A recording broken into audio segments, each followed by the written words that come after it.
Senhores, senhoritas, tudo tranquilo? Todo mundo por aí? Por gentileza, boa tarde, Gabriele.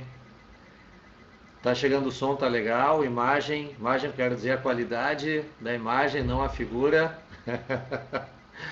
A exposição da figura, Maria, gracias, beleza, muito bem. Sejam todos bem-vindos, sejam todas bem-vindas. Vamos lá, chegando pro fundinho da sala, todo mundo dando espaço um pro outro aí, ninguém apertando ninguém, que não dá para ficar muito junto agora, pelo menos não por enquanto. Depois a gente se abraça todo mundo lá no, inclusive final do ano, na festa da aprovação, pode ser? Bueno, excelente. Vamos falar então de espanhol, gente? Vamos lá? Bueno, nós vimos então na última aula a questão de artigos, né? Trabalhamos com artigos, eu não coloquei para vocês, se eu não estou enganado, né? Deixa eu só confirmar aqui, mas eu acho que eu não cheguei às respostas, né, da página 8, não foi? Que eu tinha dito que era para fazer do número 9 a 13, né? Eu não coloquei lá as respostas do gabarito, não sei se alguém chegou se vocês chegaram a fazer, alguém chegou a fazer os exercícios que eu pedi, 9 a 13? Não? Atenção, vocês sabem que o coração do professor sangra, né? A cada vez que acontece. Isso não é auspicioso. Isso não é legal. Bueno, mas eu também vou fazer o meia-culpa então, porque eu também não... beleza, alguns da URSS, sim, sempre é bom. Bueno, o negócio é se manter em atividade, né? Sempre lembrando dos exercícios, a prática do exercício leva, né, dos exercícios, né, leva ao... isso, esqueci o que o senhor mandou. Tá tudo bem, valeu, Vini, isso que vale a intenção, tá? Hidratar um pouquinho, senão a voz vai pro saco. Olha só. Bom, eu vou deixar para vocês, então, ali, já que a gente poderia até corrigir em aula, mas até pelo tempo enxuto, né, exíguo que temos aí, eu vou deixar para vocês lá no grupo, prometo sim ou sim. É que semana passada deu um probleminha, estive de aniversário na quarta-feira, fiz a mudança de apartamento na quarta-feira, então eu tenho 3 filhas caninas, foi assim, ó, foi uma loucura maravilhosa. E além do mais, né, quando a gente passa dos 45, então aí a memória já começa a afetar, a gente começa a babar, é uma coisa de louco, vocês vão saber um dia. Bueno, olha só, a questão então, vamos deixar esses dos exercícios heterogenéricas, né, sobretudo, é uma questão bastante importante, e nós vamos então deixar o gabarito para você junto com os slides daquela aula, e dessa de hoje a gente vai deixar lá. Essa de hoje, a gente vai falar sobre os heterosemânticos, né? Nossa, mas que palavrão é esse, né? O que é isso? Os heterosemânticos, né? Este camarada aqui, ó, que eu vou tentar fazer heterosemânticos. Quase não cabe no quadro, na extensão aqui, tá? Os heterosemânticos nada mais são do que são os chamados também falsos cognatos. São aquelas palavras, os chamados falsos amigos, né? Que são aquelas palavras que têm um significado no português e outro significado no espanhol. E muitas vezes elas são escritas, se não da mesma parecida, e que fazem com que a gente se confunda, tá? Coisas e os significados não têm nada a ver muitas vezes uns com os outros. Forma de estudar isso. Nós reunimos no material de vocês, tem um bom número ali, para não dizer que tem os principais, na verdade, dentro dos quais tem os principais falsos cognatos, principais heterosemânticos que aparecem nas provas. Eu poderia dizer para vocês que tem uma mágica. Exatamente, Gabriele, que nem a palavra rojo, que parece roxo, mas é vermelho. Exatamente. Ali, essa cor já não é muito bonita, a cor vermelha, né? mas, e ainda mais, nos atrapalha através do seu falso cognato. Estou brincando, população vermelha, relaxe, vamos lá.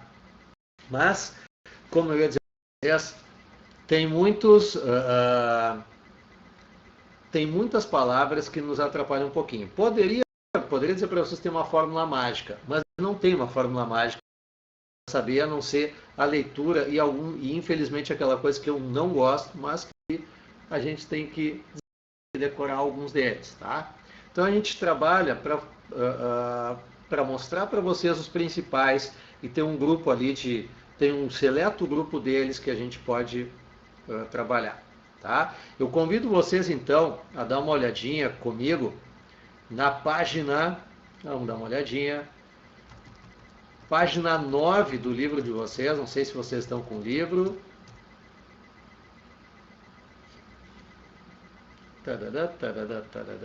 Vocês estão com o livro aí? Alguém está com o livro em mãos? Bom, na página 9 tem uma extensa relação, tá? Que tem coisas bem legais ali. Vamos trabalhar alguns dos principais deles, tá? Nós vamos citar todos, mas alguns nós vamos nos ater mais às informações. Vamos lá. O primeiro deles, apelido. Esse aí é clássico. Apelido, na verdade, é o sobrenome, gente, tá? Olha aqui, ó, apelido é sobrenome, ou seja, mi apelido é Villanueva, né? Mi apelido é Martínez, mi apelido é Rodrigues. E lembrando que o nosso apelido pode ser utilizado de duas formas, ou sobrenome, e são atravessados esses castelhanos, né? Sobrenome pode ser colocado, tá? Ou aparece como apodo. Mas nessa parte da matéria dos heterossemânticos, vocês vão achar sempre como sobrenome, tá? Por quê? Porque eles é justamente por essa troca de palavras, esse jogo de palavras é que é interessante isso aqui. Então, apelido é sobrenome e sobrenome é o apelido. Por exemplo, mi sobrenome é Juanito, Juancito, coisa assim, tá? Enfim, como por exemplo, Vinícius, de repente tu sobrenome provavelmente seja Vini, Gabriele seja Gabi, Tassiane Tassi, alguma coisa assim, tá? Então, lembrem, esses dois são muito, muito requisitados, tá? Temos o seguinte, abrigo e agasalho é mais ou menos a mesma coisa.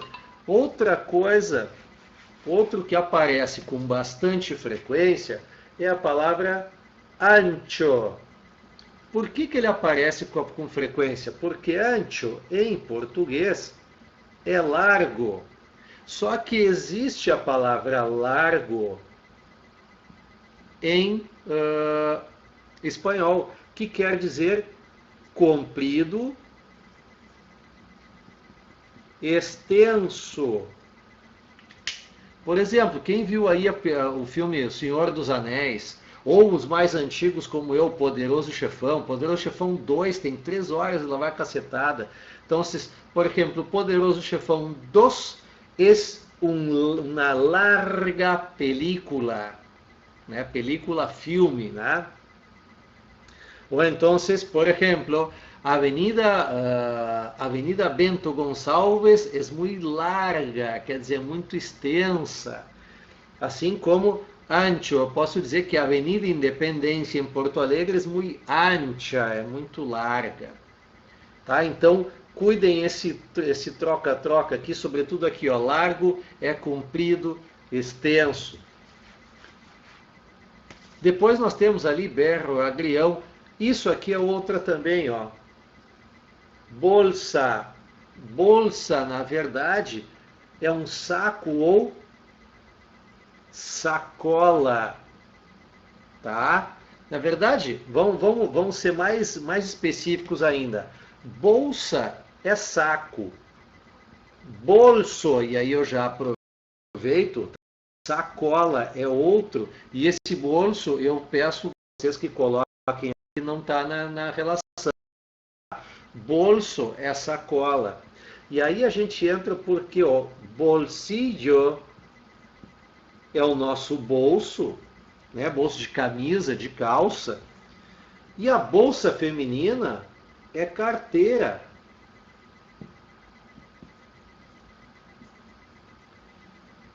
Tá? Então, vejam que é um belo de um jogo de palavras isso aqui.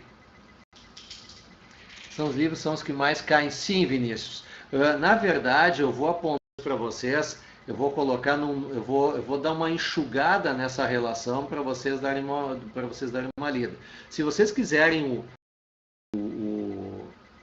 o fino mesmo, é essa relação aí. Eu posso dar uma resumida ainda naqueles que estatisticamente ainda tem uma maior incidência. Esses que nós temos aí no livro são aqueles que têm muita probabilidade, são utilizados não só em URGS, um pouco, mas em concursos em todo o país. Agora, dá para dar uma enxugadinha a mais ainda, tá? Mas indo ali pelo livro ali, está excelente. Vejam esse quarteto aqui, ó. Bolsa, então, com saco, tá? Uma bolsa de arroz, né? Para quem sabe do campo lá, nas colheitas, né? Bolso, que é a sacola, né? Bolso de viaje, por exemplo, pode ser. Ou então um bolso del supermercado, né? Quando a gente traz as compras em um bolso. Bolsillo, né? Que na verdade então é o bolso da calça da camisa. E carteira é a bolsa feminina. Tá? Então, abram o olho nisso aqui. Seguindo a nossa relação aqui, vejam ali que brincar é pular, literalmente pular, tá? Porque o brincar de criança é jugar. O jugar, tá? Isso aqui é um J. Vamos botar um negocinho, né? Vamos pôr, professor, bota decente, né? Jugar, tá? Ele pode ser jogar, jugar al fútbol, como pode ser brincar também para crianças. Então, veja que isso aqui é um verbo também que dá para esse que a gente até pode fazer uma relação. A gente não coloca ele como heterossemântico porque dá para fazer a relação. Assim como brincar e pular, ainda que o pular deste brincar em espanhol não seja só de pula-pula, enfim, tá? Olha ali, caprichoso com teimoso. Sim, a gente até pode fazer essa relação no português. Lembrem-se que os heterossemânticos, a gente de repente não vai chegar no dia da prova com toda essa relação na cabeça, né?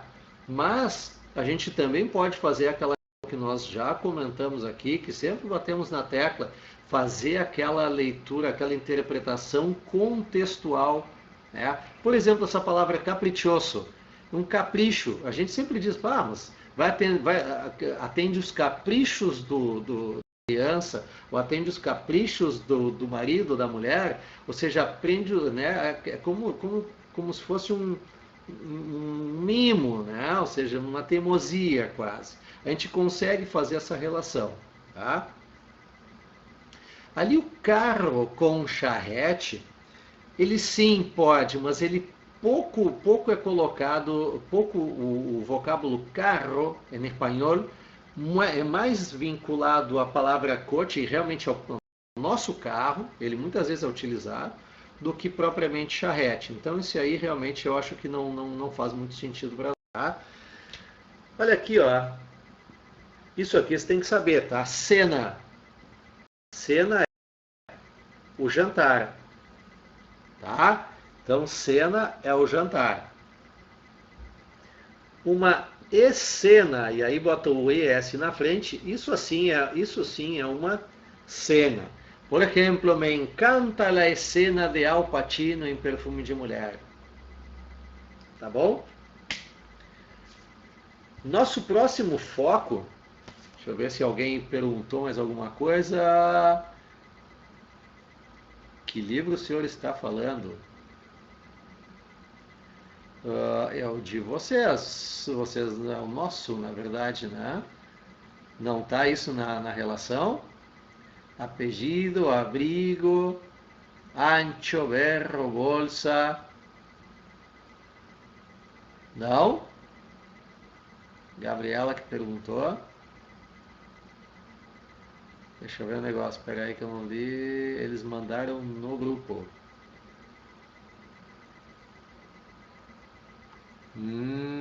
Agora, bom, vou ter que avaliar, então vou ter que ver depois. O que eu recebi esse aqui, em PDF. Tá. Eu vou fazer o seguinte, tá? Eu vou falando, vou trabalhar com o que eu tenho aqui e eu prometo para vocês, eu vou analisar lá no grupo, eu não vi em PDF e e depois a gente faz o compilado, tá bom? Prometo ali para vocês, vou fazer um, ainda dá para dar uma enxugada ainda nessa relação, tá bem? Fiquem tranquilos, estamos juntos, tá? Ahn, Olha só essa palavrinha aqui, ó.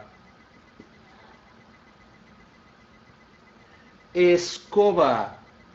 Cuidado com essa palavrinha, tá? Escova, assim com B mesmo, tá? É a nossa vassoura, tá? Escova é vassoura. E na verdade o cepillo é a escova. E aí pode ser tanto de dente, quanto de cabelo, quanto de roupa, tá? Então escova, cepillo, escova. Só que não existe escovar los dientes, tá? Lembre-se que isso é só o Pablo, tá bem? Ninguém mais é escovar. Na verdade, o cepillo, existe o verbo que é cepillar los dientes. Isso aqui pode acontecer, pode ocorrer em algum texto vocês verem esse verbo, então já sabem que linkem o cepillar ao cepillo, que é a escova. Tá bem? Bueno. Vamos no nosso próximo, algumas coisas ali. Ah, sim, isso aqui é muito. Isso aqui é legal. Também é um belo jogo de palavras. Olha aqui, ó. Vamos lá que o começo aqui, ó. Vamos começar pelo verbo cerrar. O que é cerrar? Alguém sabe? Vamos ver, coloca aí no chat. Quem é que sabe o que é cerrar? Sem colar, sem colar. Vamos lá. Alguém? Dou-lhe uma, dou-lhe duas, dou-lhe três, fechar, fechar. Muito bem, senhor, senhorita. Exatamente, é fechar. Mas olha só que engraçado, nós temos o verbo fechar em espanhol. Alguém sabe o que quer dizer fechar? Fe vem desse camarada aqui, ó. Fecha. Fecha é data. Então, fechar, isso que é muito bem, Gabriele, perfeito, quer dizer datar ou até mesmo agendar. Tá? Datar ou agendar. Ou seja, se eu disser para vocês que a reunião está fechada, não quer dizer que não pode entrar mais ninguém. Se a reunião está fechada é porque ela está agendada, está datada, ela tem uma data para acontecer. Tá? Ainda nessa mesma leva aqui, ó, quando eu digo que é encerrar, na verdade é trancar, tá, pessoal? Olha aqui, ó. Encerrar é trancar, não é terminar. Eu nunca digo el partido está encerrado ou, el expediente está encerrado. Não. Eu sempre digo cerrar, eu digo tanto para fechar quanto às vezes até mesmo para terminar. O fato é que encerrar eu uso apenas para trancar. Tá certo? Bueno, esse é um jogo de palavras legal também. Outro jogo de palavras interessante que traz é esse aqui, ó. Sítio. Sítio em espanhol. Alguém sabe o que quer dizer sítio em espanhol? Alguém? Lugar, bien, Gabriel. Exatamente, lugar. E tá, mas e a pequena propriedade rural? Não, Vinícius. Bairro, a gente só troca ali, ó, o i, é barrio. Tá? Sítio é lugar. Bueno, e tanto é que a gente fala em espanhol é sítio eletrônico, não é site, né? Sítio. Tá, mas e o sítio, a pequena propriedade? Na lista tem uma palavra que em espanhol é lista, tradução experta. Vamos por partes. Deixa eu só terminar essa aqui, já vamos lá para o listo, tá? Sítio, por exemplo, eu posso usar como finca, chacra ou ainda quinta. Tudo isso aqui, ó, é sítio, tá? É a pequena propriedade rural. Tá bem? Bueno, atendendo ali a solicitação da Gabriele, muito pertinente, inclusive a pergunta, tá? Listo, na verdade, ele tem dois significados, como vocês veem ali. Primeiro, pode ser esperto, né? Esperto, inteligente, perspicaz, né? Inteligente. Como pode ser o pronto, né? O pronto, ou seja, eu estou pronto. Até porque vocês sabem, né? Vou pegar o gancho aqui que pronto em espanhol é em seguida, né? Logo, em seguida, logo, curto espaço de tempo. Aqui o listo, como é que eu vou identificar, cara? Bom, primeiro a leitura contextual já vai te indicar, tá? Mas se ainda não for suficiente, veja bem, que esperto e inteligente eu sou. Pronto, eu estou.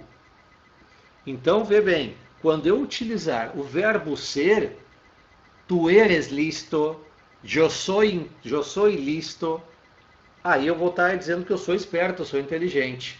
Eu não digo que eu sou pronto. Não, eu estou pronto.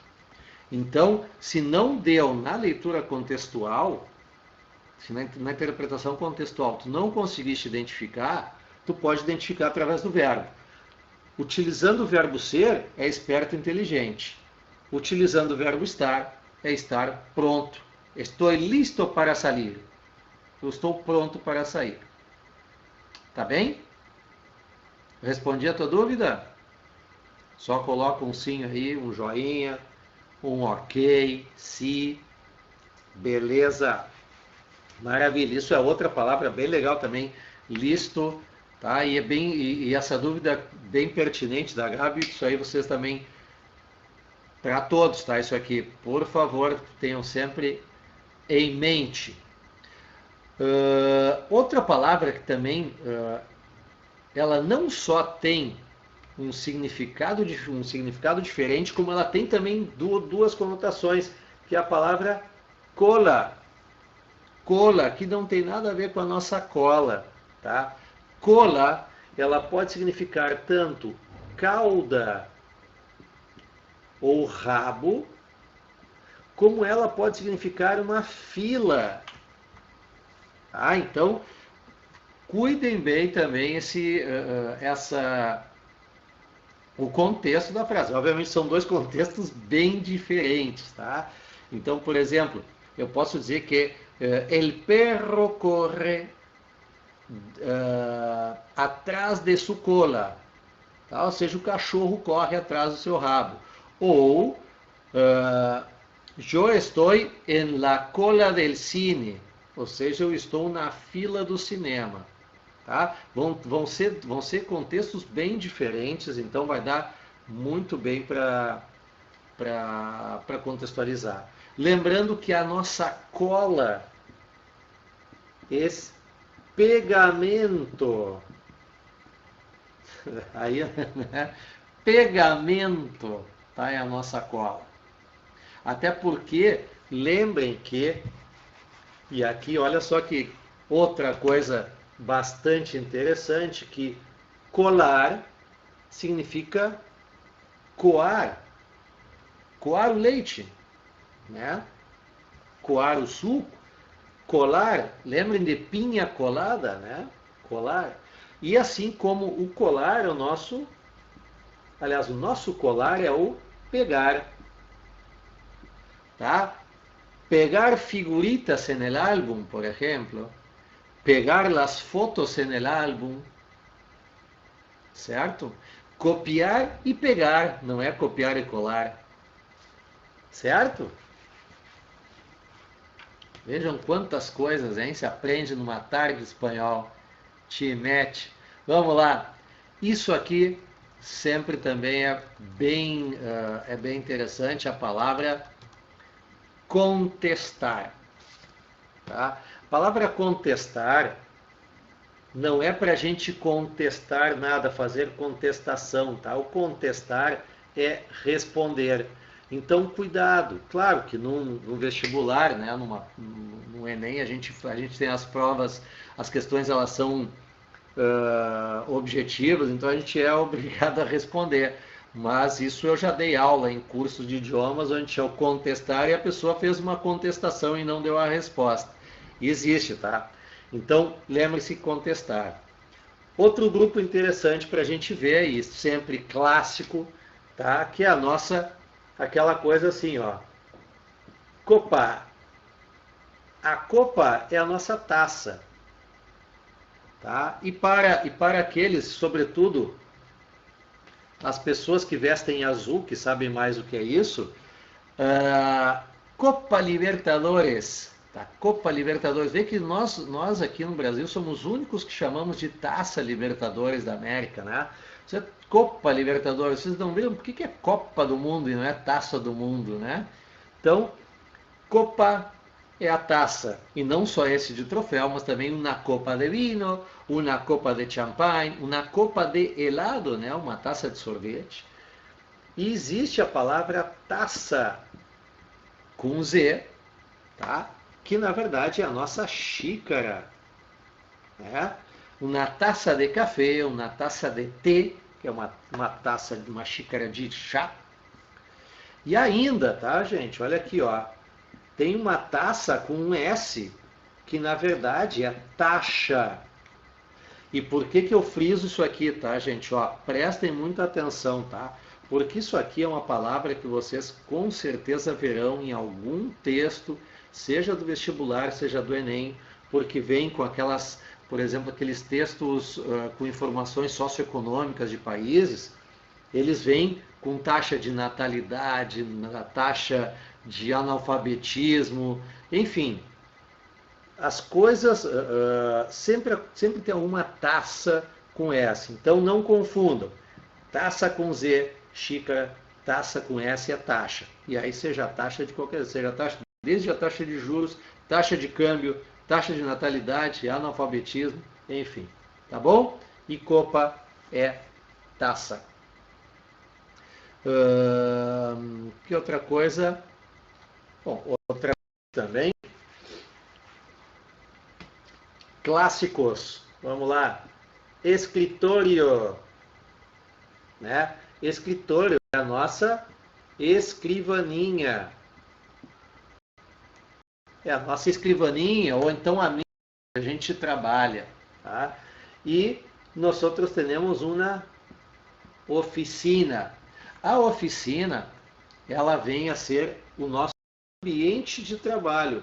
Ou seja, eu vou colocar aqui nosso escritório. Mas, por exemplo, o meu ambiente de trabalho é a sala de aula. Então, eu posso dizer que minha oficina é esse o objetivo. Tá? Ou então, quem trabalha numa loja, minha oficina é em Renner, em tienda, eu que sei, em qualquer office, nem sei se existe ainda office, enfim. Tá? A questão é escritório é a escrivaninha, a mesa de trabalho, oficina é o escritório. E a oficina? Oficina é taller, tá? Taller. que na verdade isso aqui significa oficina. Agora, cuidado, tá? Vocês também têm que ver o contexto em que isso está. O taller pode ser desde oficina mecânica, pode ser oficina de arte, oficina de pintura.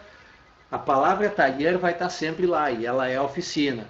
Ela pode ser taller mecânico, taller de roupa, que é a oficina de costura, taller de arte, que é a oficina de arte, ou taller de pintura. Tá? A questão é a palavra taller. E ela lembra o que essa palavra? Essa palavra lembra o que para vocês? Alguém me fala aí. O que isso aqui representa? Que é muito parecido com, com a nossa escrita, né? O que é? É o talher, né? É o talher. Isso aí, Gabriel, tá? Colher boa, Gabriel, não. É o nosso talher, tá? Nosso talher vem a ser cubierto. Tá? Então, os nossos talheres são los cubiertos, que não tem nada a ver com uma coberta, tá? Então, vejam que aqui a gente começou lá numa escrivaninha e veio parar aqui nos talheres. E se a gente for mais um pouquinho, nós vamos lá para a coberta. Então, vejam que há uma infinidade, né, uma gama bastante grande de palavras.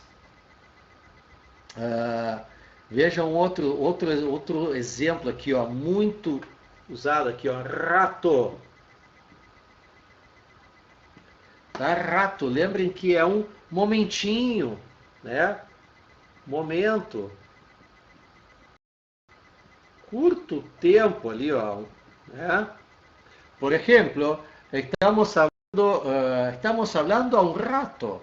Hace um rato, ou seja, a gente não está falando faz um rato ou de ratos, né?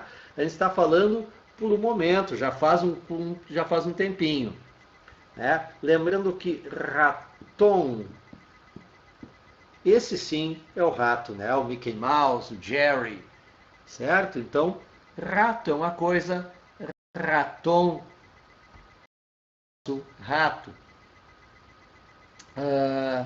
Outra coisa que tem aqui, muito importante, porque são duas palavrinhas que tem muito a ver e que entram bastante em textos.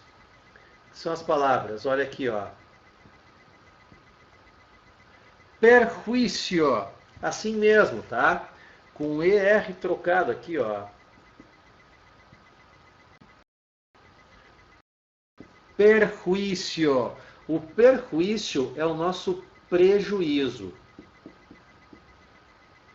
Aí eles vão dizer, não, é só trocar as duas letras aqui, então tá beleza. Não, vou dizer para vocês que existe a palavra prejuício. E que só no inverter já muda completamente o sentido. É o nosso... Opa, não sei se é escrever de novo. O professor tá louco já. Era água, tá? É o nosso preconceito. Então vejam que são duas palavras com muita possibilidade, são até pelas questões sociais, político-econômicas que tem a América Latina, que são um rico manancial de material. Perjuício e prejuízo são duas palavras bem interessantes, tá? Para que vocês tenham também uma bela noção. São duas com muita possibilidade para entrar numa listagem. Então tenham bem presente que perjuízo é o prejuízo e o prejuízo é o preconceito. Vejam que é um prejuízo de que alguém faça, tá? Então não confundam as duas, por favor. Atenção redobrada nessa troca de letrinhas aí. E para terminar, porque tem muita coisa, tá? Deixa eu ver aqui onde tenha mais isso aqui, ó.